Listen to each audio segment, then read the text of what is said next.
अस्सलाम वालेकुम फ्रेंड्स, कैसे हैं आप सब। उम्मीद करती हूँ सब ठीक होंगे, सब खुश होंगे। आज मैं करने लगी थी अपनी स्किन केयर, लेकिन स्किन केयर करने से पहले मैं फेशियल हेयर रिमूव करूँगी रेज़र के साथ।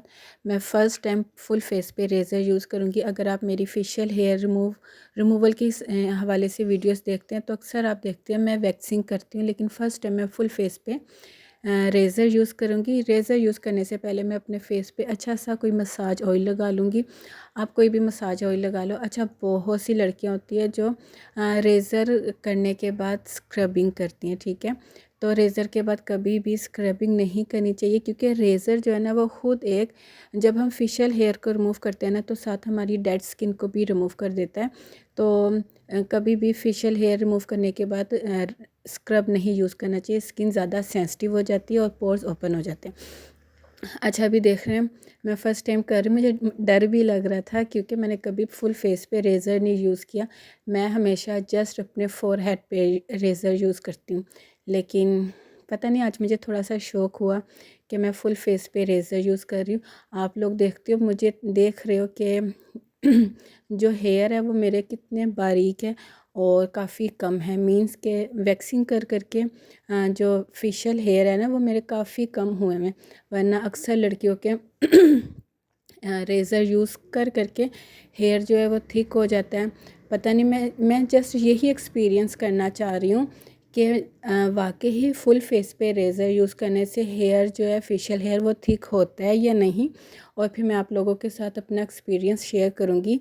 जब मेरे न्यू हेयर आएंगे फेशियल हेयर तो मैं आप लोगों को बताऊँगी कि क्या वाकई रेज़र यूज़ करने से फेशियल हेयर की ग्रोथ ठीक होती है, पहले से ज़्यादा होती है या नहीं। अच्छा, मेरी एक साइड हो गई थी सॉरी। अच्छा, एक साइड मेरी हो गई थी, अब मैं दूसरी साइड पे कर रही हूँ।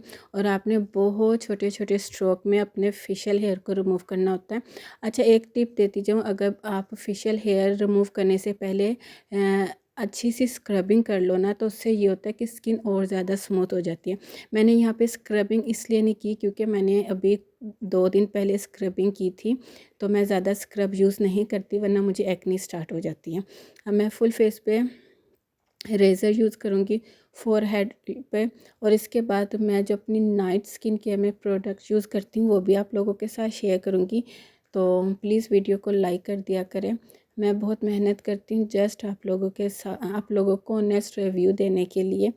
तो अच्छा, यहाँ पे मैंने आईब्रो भी अपनी नहीं बनवाई, वो भी 1-2 दिन में जाके बनवाऊँगी। अच्छा, फेशियल हेयर रिमूव करने के बाद मैंने फ़ेस वॉश नहीं किया था, जस्ट मैंने टिश्यू पेपर से साफ़ कर लिया था फेस। और यहाँ पे मैं 2 प्रोडक्ट यूज़ कर रही हूँ मामा ऑर्गेनिक की। एक है इनका deep hydration hyaluronic acid gel base, ये टोटली वाटर बेस पे है और मुझे ये यूज़ करते हुए 1 वीक हो गया। इंशाल्लाह ये आपको नेक्स्ट वीडियो में बताऊँगी कि काम अच्छा करता है या नहीं। अच्छा, ये मैं पूरे फेस पे अप्लाई करूँगी। और इसकी बस मुझे एक ये चीज़ लगी है कि मुझे थोड़ी सी इसकी फ्रेगरेंस लगी है, ज़्यादा है, लेकिन वो मैं आपको नेक्स्ट वीडियो में बताऊंगी जब इनकी प्रोडक्ट पे मैं रिव्यू दूंगी, ठीक है। ये मैंने पूरे फेस पे अप्लाई किया, नेक पे अप्लाई किया। अच्छा है, अप्लाई करने के बाद स्किन काफ़ी हाइड्रेट करती है। तो मैं नाइट टाइम में आजकल ये यूज़ कर रही हूँ क्योंकि ये टोटली जेल बेस पे है, वाटर बेस पे। सेकंड जो इनका प्रोडक्ट है 1 से 2 मिनट के बाद मैं जो अप्लाई कर रही वो है इनका मामा ऑर्गेनिक का टी ट्री ऑयल मॉइस्चराइज़र। इसमें टी ट्री एक्सट्रैक्ट्स हैं, सैलिसिलिक एसिड है इसमें। अभी फ़िलहाल मुझे यही 2 मेन इंग्रेडिएंट याद है। एक्नी प्रोन स्किन के लिए बहुत अच्छा है।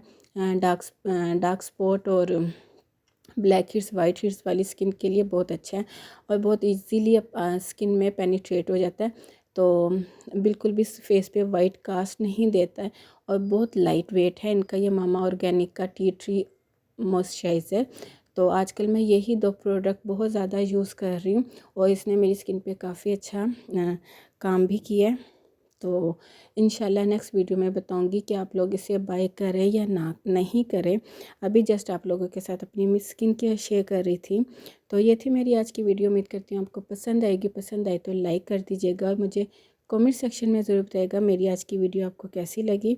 फिर मिलती हूँ नई वीडियो के साथ, तब तक के लिए इजाज़त दीजिए। दुआओं में याद रखिएगा, अपना ढेर सारा ख्याल रखिएगा। अल्लाह हाफिज़।